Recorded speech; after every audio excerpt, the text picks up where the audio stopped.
Sungguh ironi besar, kerja keras Dasep Ahmadi dalam menciptakan mobil tanpa emisi justru berujung di balik jeruji besi. Apa yang salah? Bukannya disambut sebagai pahlawan, Dasep malah dijerat tuduhan merugikan negara. Pengembangan mobil listriknya dianggap gagal, tidak memenuhi standar, dan akhirnya berbuah vonis 7 tahun penjara serta denda 200 juta rupiah pada Maret 2016. Miris, kan? Saat itu, Dahlan Iskan, yang kala itu masih menjabat sebagai Menteri BUMN, dengan penuh optimisme memperkenalkan terobosan baru, mobil listrik bernama Tucuksi.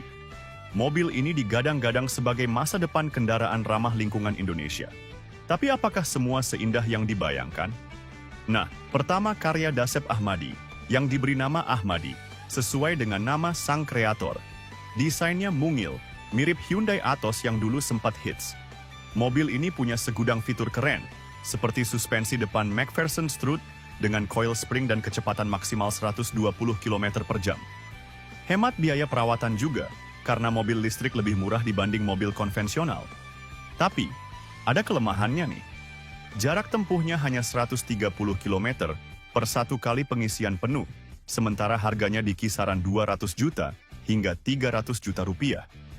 Apakah menurut kamu mobil ini sudah cukup oke untuk pasar Indonesia? Atau apa yang harus diperbaiki? Jangan lupa kasih tahu pendapatmu. Sungguh ironi besar, kerja keras Dasep Ahmadi dalam menciptakan mobil tanpa emisi justru berujung di balik jeruji besi. Apa yang salah? Bukannya disambut sebagai pahlawan, Dasep malah dijerat tuduhan merugikan negara. Pengembangan mobil listriknya dianggap gagal, tidak memenuhi standar, dan akhirnya berbuah vonis 7 tahun penjara serta denda 200 juta rupiah pada Maret 2016. Miris, kan?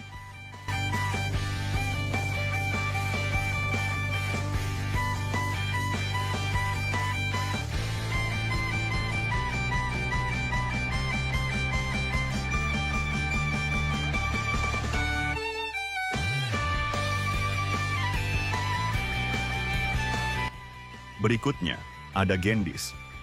Buatan tangan dingin Ricky Elson, si jenius asal Padang yang pernah menuntut ilmu di Jepang. Mobil listrik berjenis MPV ini didesain dengan kapasitas 7 orang, lengkap dengan pintu geser ala Daihatsu Luxio atau Honda Odyssey. Dengan kecepatan maksimum 220 km per jam, Gendis sempat tampil memukau di acara APEC 2013. Tapi sampai sekarang, belum ada rencana untuk diproduksi massal. Kenapa ya? Sayang banget kan? Kalau menurut kamu, apakah mobil ini layak diproduksi massal? Bayangkan Gendis jadi MPV listrik pertama buatan Indonesia yang sukses di pasar internasional.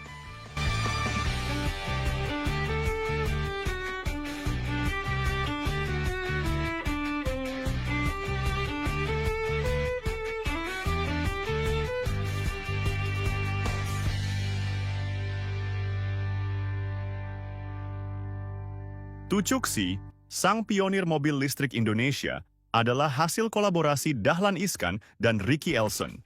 Mobil ini dinamakan setelah hewan lumba-lumba, dengan desain depan yang oval dan kecepatan mencapai 200 km per jam.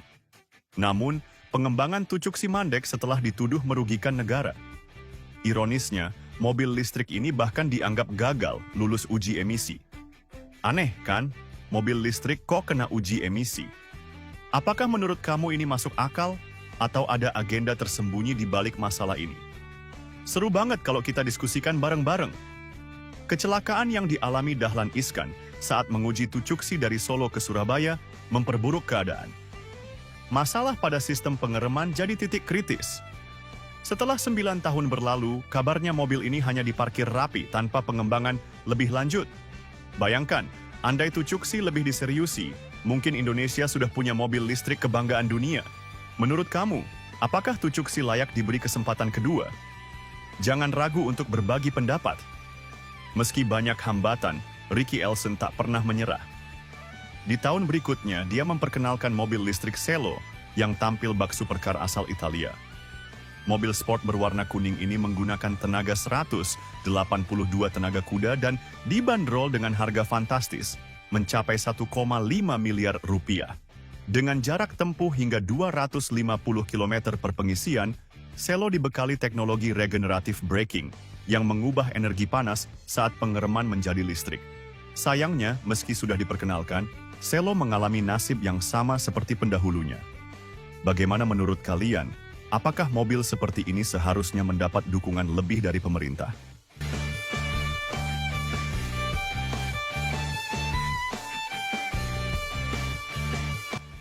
Mobil anak bangsa, proyek bus listrik kebanggaan Indonesia, pertama kali diperkenalkan pada 2018 dengan harga fantastis 4,5 miliar rupiah per unit.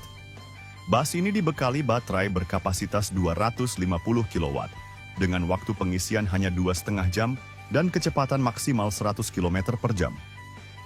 Kabarnya, bus ini akan dipakai di kota-kota besar seperti Jakarta. Apa kamu berpikir ini solusi transportasi masa depan?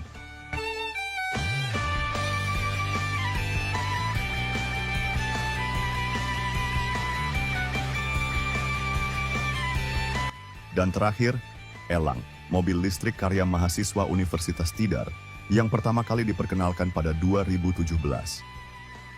Meski masih prototipe, karya ini jadi kebanggaan Civitas Akademika.